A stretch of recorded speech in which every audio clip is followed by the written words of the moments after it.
We're going to go ahead and begin our discussion of multiple attackers, I guess. All the concepts that I wanted to put and sum up would be 20 videos down the road. So we're just going to get into it, and I'll reference this as a technical reference of techniques in the future if there's any confusion. Okay, I have one live demonstrator, and I have Bob, and I have a webcam. The situation is less than ideal. Okay, I'm going to do the best I can with what I have.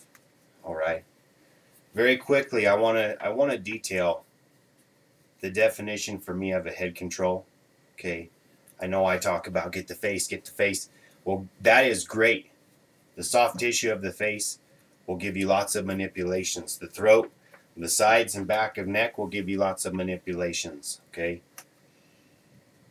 Now, when I grab the head, okay, I'm controlling it via the throat. I'm controlling it via the eye. Okay. I'm controlling it by the chin. Okay. I can also hook back here underneath the hinge of the jaw and grab him. Okay. If he's down here, I'm gonna bring him in just 1 second. If he's down here trying to like shoot in on my legs, I can hook here. We got to turn you so they can see. Okay. I can reach down here and hook his neck right here and bring him up. Okay. We're not having a strength contest. Okay. We're not doing that. We're not going strength on strength. All I did there, it's very easy to find, was just hook the back of his jaw. If I want to hook that and twist his head with the sloth hook, he's going to go. Okay. He's going to feel like you're ripping his jaw off his face. Okay. He's going to say, throw me on the ground. All right. So we're looking at that. Okay. We're going back to the concept of my fastest gear is forward. All right. I don't care what they're doing. There are a few concepts I do want to utilize, and to the degree that I am able. Okay. And that is right to left, bottoms up. Okay. And I also want to discuss the 3 assumptions. Your attacker is armed. Your attacker has friends. Your attacker wants to kill you. Okay. Those are the rules of any engagement, if you ask me. Okay. So what I mean by right to left and bottoms up is that your mind develops shortcuts because of the way we read, basically. If you really slow yourself down and pay attention to what you're doing when you enter your kid's room or you go in the bathroom or whatever, okay, you scan stuff and you do it left to right because that's the way you read as an American. Okay. Well, if I force myself to look at someone right to left and bottoms up, okay, that gives my mind a chance to really look and absorb that much more detail because I'm actually forcing it to work instead of the filler shortcut. Okay. So I'm looking, are there weapons? Okay. And basically assume that there are. All right. So even if I don't see any, I still assume that there are. Okay. And I want to use, there's 9 angles of attack or whatever. When I'm talking about the angles of escape or attack, I'm talking about coming straight on or using the 45s to move to the side so that as he comes on to me, okay, it's a deflection and then a head manipulation, okay, onto his friend, okay. So, oh God, what's going on? Here's your buddy, right? Tiger claw, elbow as he's catching his friend, and then I resume leaving, okay. I've seen demonstrations of videos where people get to the outside of the group and they're dancing around and, doing this kind of stuff with a couple guys. No, don't hang out. Do what you have to do and then leave, okay?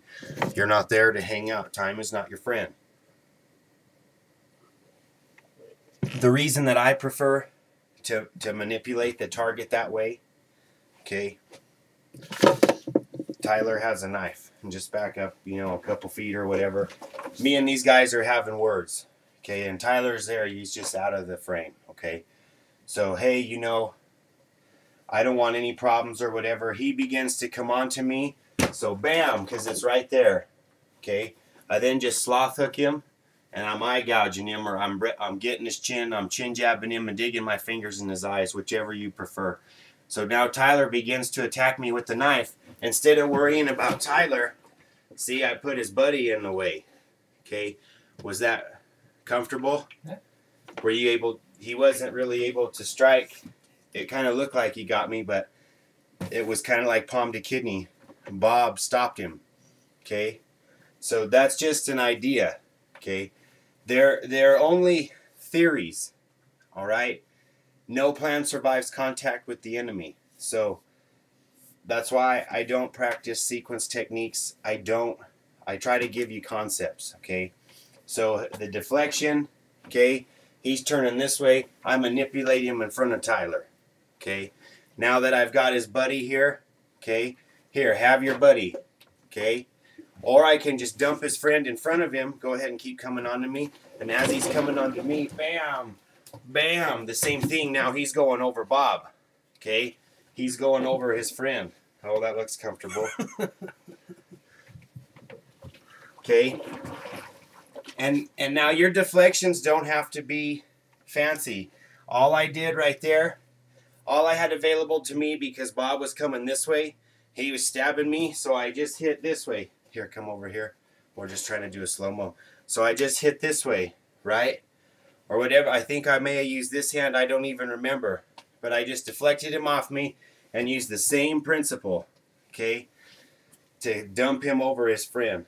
So you can dogpile him up, I guess, if you want to call it that. But what I'm doing is I'm using those 45s, and I'm using them as expedient obstructions to get to the outside to leave. Okay, I don't want to be in the middle of the group. I don't want to be pinned against a wall. Okay, those topics are more like an outdoor, when I have someone that can run the camcorder and everything. But there, for the sake of discussion, are face manipulations and everything as applied to multiple attackers. Okay, I just want to say that when I'm grabbing the head again, I'm getting the eyes very naturally this way from the nose side and coming in. Okay, so now if Bob was coming on to me and I had spun his buddy around, he's going into Bob. Okay, and then Bob's getting the business too, as they're all going down. Okay, dominoes, whatever you want to call it, however you frame it, however you explain it to yourself, that gets it where you can use it. Okay, because just like a minute ago, that was not choreographed when he come at me and I deflected and moved and got him and dumped him over his buddy. Okay, it doesn't have to be pretty. Let your subconscious handle it. Don't be trying to think, oh God, I have to do this move, that move, some fancy whatever, because you don't have time for that. Your mind does not work that way. It will slow you down. You will die. Okay, so there is multiple attackers 1. Okay, where we look at using the 45-degree angles to get where I have to go. Okay, wheel throws, I guess I could demonstrate that one. Okay, if I eye gouge him and then I get his head back here and I can underhook one arm and I can wheel throw him in front of his buddy, and take out my computer. Okay, there's all those simple techniques, but I'm not just striking. It's a strike and a shove, and I'm injuring the targets I previously detailed to shut him off, get him down, okay, and get his buddy to trip over him as he's being injured. Okay, that's what I'm detailing in Multiple Attackers 1. Let me know what you think. Have a good day. Train like your life depends on it, because it does.